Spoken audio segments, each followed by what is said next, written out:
How's it going, and welcome to No Fun Allad's Guide series on Curse of Strahd, a 5th edition module. In today's video, we're going to be taking a look at a wedding at Castle Ravenloft.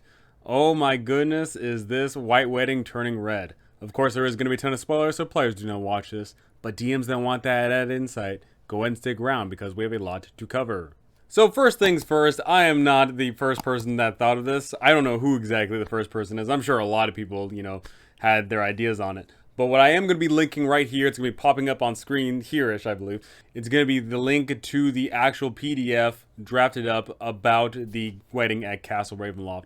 In that PDF, you're going to be finding a bunch of fantastic details about what's going on, who's there, what's the timeline, what's the place shaping up like, and what changes you need to make to the map and to the story in order to facilitate it. I'm not going to be looking at the PDF for this one. I strongly recommend if you want that fully written up, go ahead and get it. Use it. Love it. It's fantastic stuff. What I'm going to be talking about today is why you would set up a wedding at Castle Ravenloft, how you would go about setting up a wedding at Castle Ravenloft, and very, very importantly is how you actually deal with it because players ruin everything. So let's get started with that, shall we? So first things first, why do you want a wedding at Castle Ravenloft? Quite frankly, because it's awesome. It's because it allows you to have all of the named NPCs your players have gotten to love, know, and hate all this entire campaign and have them in one big epic climactic finale. It allows you to have a reason for them to all be in one place instead of it feeling completely shoehorned like some cheesy drama on TV. A wedding at Castle Ravenloft allows you to have that epic finish and make it feel realistic and allows your players to have that autonomy to do whatever it is that they need to do in order to win. And very, very importantly, it's a great reflection on the campaign as a whole, as of course there is going to be all these named NPCs. Are they NPCs that the group has gotten to know or not? Are the NPCs friendly or are they antagonistic? Those things will shape up differently depending on the kind of campaign that you are running and the kind of campaign that the players are meandering and messing about. So why do we want a wedding at Castle Ravenloft? Because it is going to be awesome. It's going to be hot fire in more ways than one. It's going to be absolutely fantastic. And it's very, very fitting depending on your player's relationship with Irina. How invested have your players gone in with Irina? How far have they gone to protect her? What have they done to combat Strahd every which way?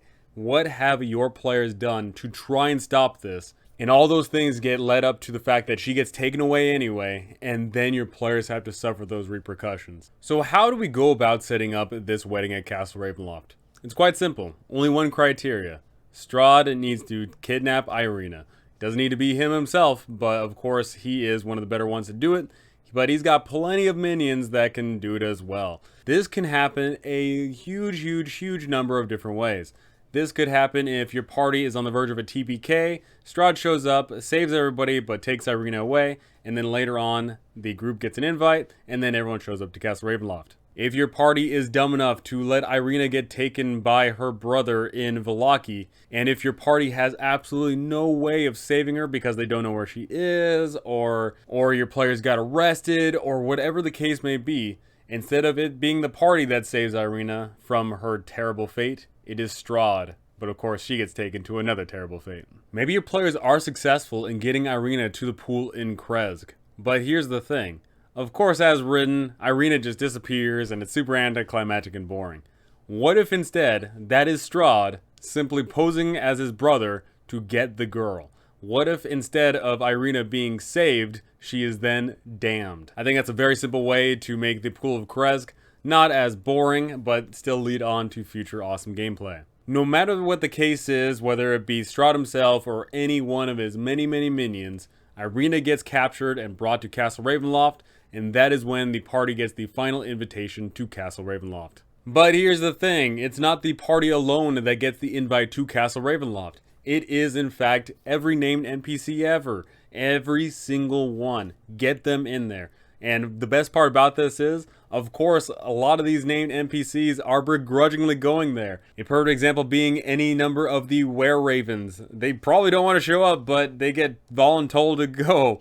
You have, of course, Ismark, who wants to go because he wants to challenge Strahd to save his sister. We have Lady Wachter, or maybe even Baron Verlagovich. We have so many different named NPCs that can be shown up here, and it's gonna be just awesome because not only are these NPCs that have never interacted together now interacting for the first time, but in addition to that, there's also all of the combative NPCs that your players have met along the way. Maybe if your players were not successful in killing Ezek, Ezek shows up, and then it's a very awkward, oh great, this guy. You know, that could just be totally awesome. That means he could totally be for or against the party, or maybe just acting as a third party kind of thing. Totally great there. You can have a whole bunch of witches show up. You, of course, have the werewolves show up. You have all these different NPCs showing up. Absolutely great time. Now, to really facilitate the role-playing aspect of the wedding, once your players arrive, they're going to see, of course, all of these commoners and all these normal people and whoever else.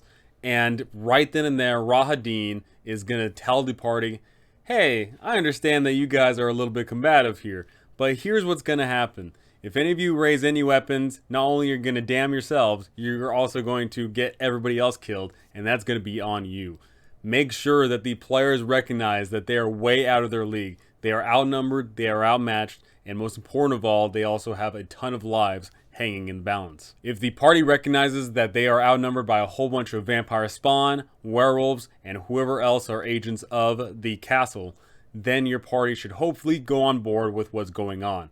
Your players are going to be milling around the castle, and then eventually the ceremony will start, right there in this very chapel.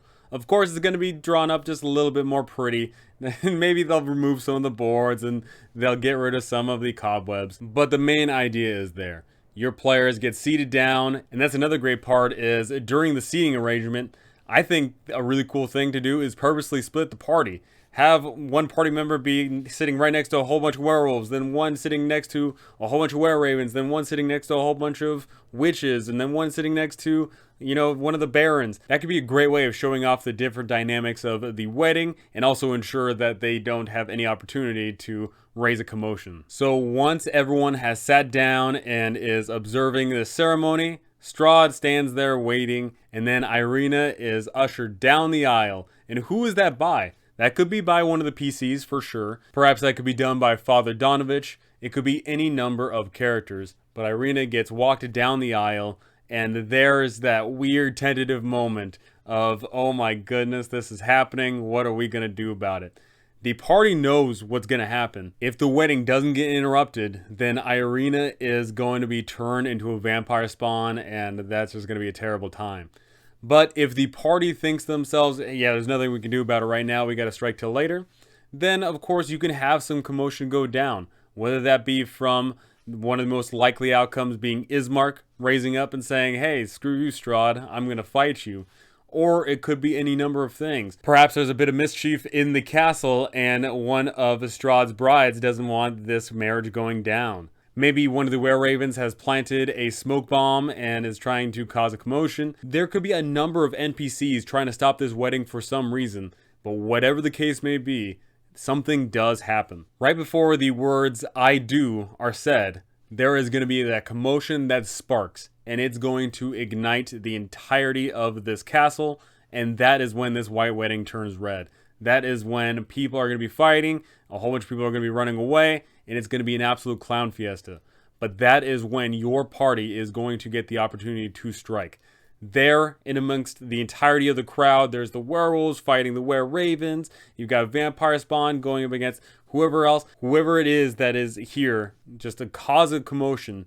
But the party is able to act. The party is able to go up against Strahd and try and stop whatever commotion is going on here. If the party is able to beat him down right there in this chapel, then yeah, Irina can get away.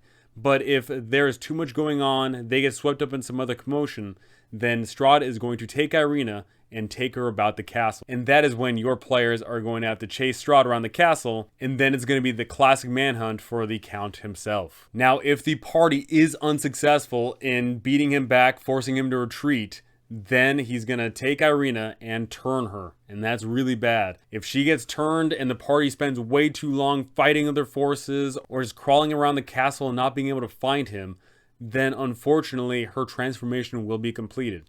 But if your party is successful in finding him before she is able to completely turn, then yeah, absolutely, they can save her from a terrible curse.